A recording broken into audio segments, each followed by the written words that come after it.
Assalamualaikum warahmatullahi wabarakatuh. Allahumma sholli ala Sayyidina Muhammad. Allahumma gfir lana wali walidaya warhamhuma kama rubayana sigoro. Sahabat beriman, para hamba sahaya membuntuti beliau sambil mencaci maki dan berteriak-teriak terhadap beliau, sehingga semua orang berkerumun mengelilingi beliau dan melemparkan batu ke arah beliau hingga mengenai urat di atas tumit beliau, sehingga terumpah beliau menjadi basah oleh darah. Sementara Zaid bin Haritsah membentengi beliau dengan badannya hingga entah berapa banyak luka di kepalanya. Mereka berbuat seperti itu hingga tiba di kebun milik Seba, anak Rabi'ah, yang berjarak 4 km dari Taif. Rasulullah Shallallahu Alaihi Wasallam menghampiri sebatang pohon anggur, lalu duduk di bawah rimbunannya. Setelah duduk beberapa saat dan merasa tenang, beliau mengucapkan doa yang menunjukkan duka dan lara yang memenuhi hati beliau, karena tak seorang pun yang mau beriman dan kerasnya siksaan yang beliau terima. Beliau bersabda, "Ya Allah, kepadamu juga aku mengadukan kelemahan kekuatanku, kekurangan siasatku, dan kehingaanku di hadapan manusia. Wahai yang paling pengasih di antara para pengasih, Engkau adalah Rabb orang-orang yang lemah, Engkaulah Robku. Kepada siapa hendak kau serahkan diriku? Kepada orang yang jauh, yang bermuka masam kepadaku, ataukah kepada musuh yang akan menguasai urusanku? Aku tidak peduli asalkan engkau tidak murka kepadaku, sebab sungguh teramat luas afiat yang engkau limpahkan kepadaku. Aku berlindung dengan cahayamu yang menyinari segala kegelapan, dan yang karenanya urusan dunia dan akhirat menjadi baik.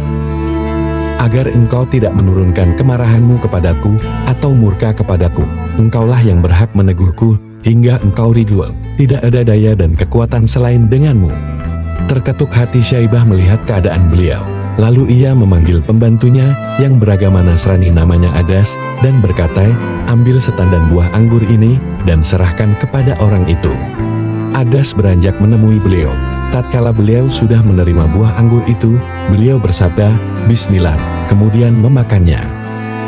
Kata-kata ini tidak pernah diucapkan penduduk negeri ini. Kata Adas, "Dari negeri mana asalmu, dan apa pula agamamu?" tanya beliau. "Aku seorang Nasrani, dari penduduk di Ninawi," jawab pemuda itu. "Dari negeri orang yang soleh, Yunus bin Matta," sabda beliau. "Apa yang Tuan ketahui tentang nama Yunus bin Matta?" Beliau menjawab, "Beliau adalah saudaraku, beliau seorang nabi, begitu pula aku." Adas langsung memeluk Rasulullah Shallallahu Alaihi Wasallam, mencium tangan dan kaki beliau. Melihat kejadian itu, anak Rabi'ah berkata, "Pembantumu itu telah dirusaknya." "Celaka kamu, apa yang telah kamu lakukan?" tanya Syaibah setelah Adas kembali. "Wahai tuanku, di dunia ini tidak ada seorang pun yang lebih baik daripada orang itu. Dia telah mengabariku sesuatu yang tidak diketahui kecuali oleh seorang nabi," kata Adas. "Celaka kamu wahai Adas, janganlah sekali-kali dia membuatmu keluar dari agamamu, karena agamamu jauh lebih baik daripada agamanya." Rasulullah Shallallahu Alaihi Wasallam keluar dari kebun itu dalam keadaan sedih menuju Mekah. Saat itu Zaid bin Haritsah bertanya kepada beliau, "Bagaimana cara engkau memasuki Makkah, padahal orang-orang Quraisy sudah mengusir engkau?" "Wahai Zaid, sesungguhnya Allah pasti akan menciptakan kelonggaran dan jalan keluar dari masalah yang engkau lihat. Sesungguhnya Allah akan menolong agamanya dan memenangkan nadinya." Rasulullah Shallallahu Alaihi Wasallam melanjutkan perjalanan, dan setelah mendekati Makkah, beliau menetap di Hiro. Dari sana beliau mengutus seorang laki-laki dari Bani Huza'ah untuk menemui Al-Mut'im bin Adi, agar dia mau memberikan jaminan perlindungan kepada beliau. Al-Mut'im berkata, "Baiklah." Kemudian dia mengambil senjatanya dan mengumpulkan kaumnya. Lalu berkata kepada mereka, "Ambillah senjata kalian, dan bersiap siagalah di setiap sudut Masjidil Haram, karena aku telah memberi jaminan perlindungan kepada Muhammad." Setelah itu, dia mengirim utusan untuk menemui Nabi Shallallahu Alaihi Wasallam dan mempersilahkan beliau masuk Makkah. Maka dengan disertai Zaid bin Haritsah beliau memasuki Masjidil Haram dengan aman. Sementara Al-Mut'im bin Adi berseru dari atas hewan tunggangannya, "Wahai semua orang Quraisy, Sesungguhnya aku telah memberikan jaminan perlindungan kepada Muhammad, maka tak seorang pun di antara kalian boleh bertindak sama sendiri terhadap dirinya.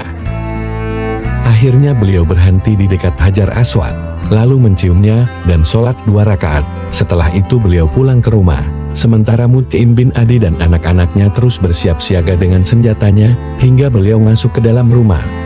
Abu Jahal bertanya kepada Mut'im, apakah engkau hanya sekedar memberi jaminan perlindungan, ataukah menjadi pengikutnya masuk Islam? Aku hanya memberi jaminan perlindungan, jawab Mut'im.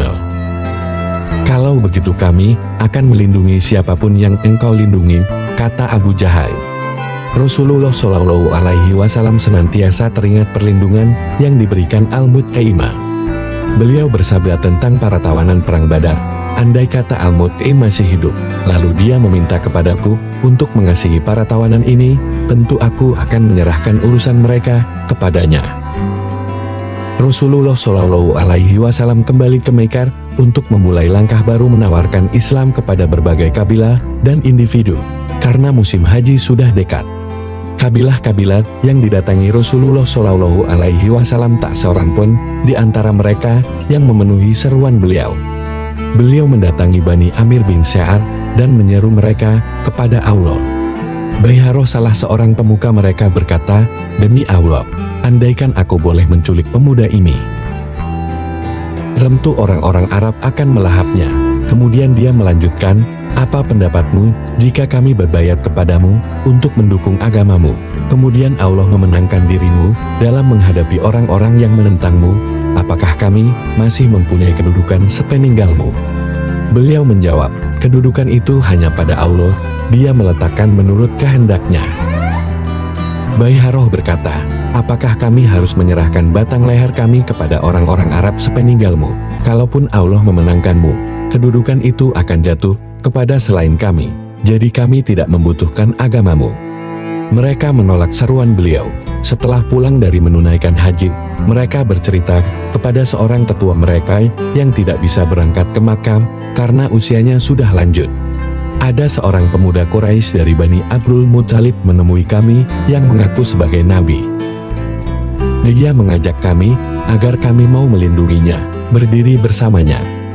Orang tua itu meletakkan kedua tangannya di atas kepala lalu berkata, wahai Bani Amir, adakah sesuatu milik Bani Amir yang tertinggal demi diri fulan yang ada di tangannya? Itu hanya dikatakan keturunan Ismail, itu adalah suatu kebenaran. Pada musim haji tahun ke-11 dari Nubuah, suatu malam dengan ditemani Abu Bakar dan Ali, Rasulullah Shallallahu Alaihi Wasallam melewati Akabah di Mina. Di sana beliau mendengar beberapa orang yang sedang mengobrol. Ternyata mereka 6 orang pemuda Yastrib. Untungnya mereka sudah mendengar dari sekutu-sekutu mereka dari kalangan Yahudi Madinah, bahwa ada seorang nabi dari para nabi yang diutus pada masa ini. Siapakah kalian ini? Tanya beliau. Kami orang-orang dari Hazrah, jawab mereka. Sekutu orang-orang Yahudi? Bertanya beliau. Benar, jawab mereka. Mereka pun duduk-duduk bersama. Beliau menjelaskan hakikat Islam dan dakwahnya, mengajak mereka kepada Allah dan membacakan Al-Quran. Mereka saling berkata, demi Allah, kalian tahu sendiri bahwa memang dia benar-benar seorang nabi seperti yang dikatakan orang-orang Yahudi. Janganlah mereka mendahului kalian. Oleh karena itu, segeralah memenuhi seruannya dan masuklah Islam.